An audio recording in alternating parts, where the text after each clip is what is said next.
Armel, il paraît que vous êtes un habitué du don du sang. Vous venez très souvent ici? Ah, j'aime pas ce mot habitué. On donne le sang par plaisir, pas par habitude. Je dis moi toujours, tant que je peux en donner, tant mieux. J'en aurai peut-être besoin un jour. Tous les 15 jours, vous venez ici? Oui, le mercredi à 9h30, j'ai rendez-vous. Là, vous faites du don de plasma et vous vous dites que ce plasma-là, en gros 750 millilitres, ça va sauver une vie. Mais une ou plusieurs, c'est le but. Enfin, moi, c'est ma façon de voir les choses. D'accord. Ça fait combien de temps que vous faites ça, Armel? Oh, le premier don, je l'ai donné quand j'étais à l'armée en Allemagne. J'avais 19, 20 ans. Aujourd'hui, vous avez 30 ans, donc ça fait 10 ans, c'est ça? Oui, 30 ans, oui, je fais jeune, hein, n'est-ce pas? C'est gentil de votre part. Vous voyez, donner du sang ou du plasma, ça rajeunit. Hein, c'est le docteur qui va être content là-bas derrière. Hein. Alors le docteur, c'est vous? Docteur Biget, bonjour. Est-ce que vous êtes content d'avoir des donneurs comme Armel qu'on vient de voir à l'image? Armel, oui, est un donneur emblématique. C'est un monsieur qui vient très régulièrement depuis de nombreuses années. Il a compris que ce geste finalement est relativement facile à faire. Il suffit de trouver un petit moment dans son emploi du temps et comme il a pu vous le raconter, il est sûr de pouvoir sauver plusieurs vies. En un seul don d'ailleurs. On en est dans cette condition-là, on a encore cette notion de donner son sang, donner ses plaquettes, son plasma pour sauver des vies.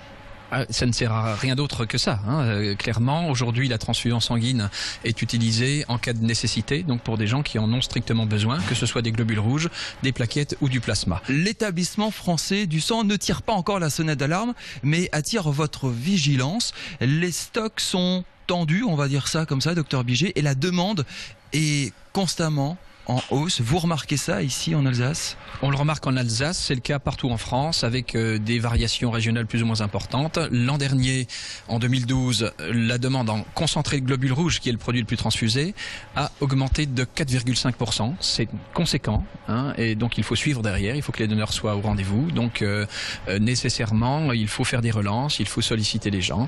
Et nos réserves ne sont pas à un niveau inquiétant, elles sont de 11 jours aujourd'hui. Il faudrait qu'elles soient 12 et 13 jours pour être tout à fait confortable. Tous les jours, on fait des collectes. Tous les jours, il y a 650 dons en Alsace. Et donc, l'important, c'est que les donneurs soient bien au rendez-vous. Hein. Dont une centaine de personnes ici à Strasbourg. Ici, sur le site Spielmann, oui. Est-ce qu'il y a des catégories qui manquent particulièrement? Je pense au négatif, par exemple, qui est le donneur universel. Oui, le O négatif, pour ce qui concerne les globules rouges, est considéré comme le donneur universel. C'est le groupe sanguin qui est donné en cas d'urgence vitale, par exemple, hein, pour transfuser des globules rouges chez quelqu'un à qui on n'a pas forcément le temps de faire un groupe sanguin, c'est le O négatif. Donc il y a une petite tendance à utiliser un peu plus de ce groupe sanguin-là.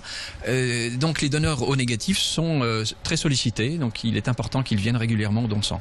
Est-ce qu'on est encore dans ces clichés, le don du sang, ça fait mal, ça fait peur, etc., la traçabilité, etc., etc. Est-ce que vous avez encore besoin d'être très pédagogue sur ce don du sang ou c'est rentré dans les mœurs? Il y a de nombreux freins au don de sang. Hein. Chacun a également des motivations différentes pour venir donner.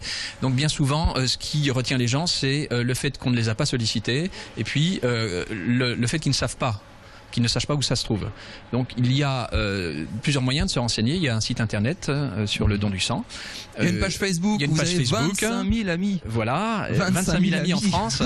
Et sur ces sites, on peut se renseigner sur les dates des prochaines collectes. Il y a même une application iPhone qui permet de voir où il y a une collecte le plus proche de chez soi. Alors vous avez expliqué cette baisse relative du don de sang, beaucoup de maladies, d'épidémies. Évidemment, on ne transfuse pas, on ne donne pas de sang quand on a la grippe. Non. Mais cette demande en hausse, comment vous l'expliquez, cette demande constante en hausse de sang?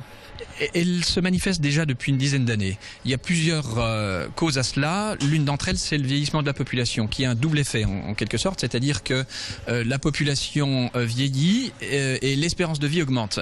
Or, un transfusé sur deux a plus de 70 ans. Donc forcément, s'il y a plus de personnes au-dessus de 70 ans, il y a plus de gens qui sont susceptibles d'être transfusés.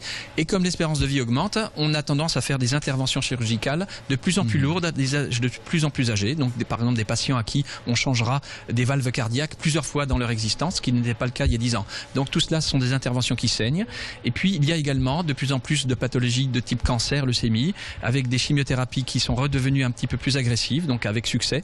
Mais tout cela, ça veut dire à la clé transfusion de globules rouges, de plaquettes en plus grand nombre. On a le droit de donner son sang jusqu'à quel âge? Et précisément, comme l'espérance de vie a augmenté, la limite a été reculée à 70 ans inclus.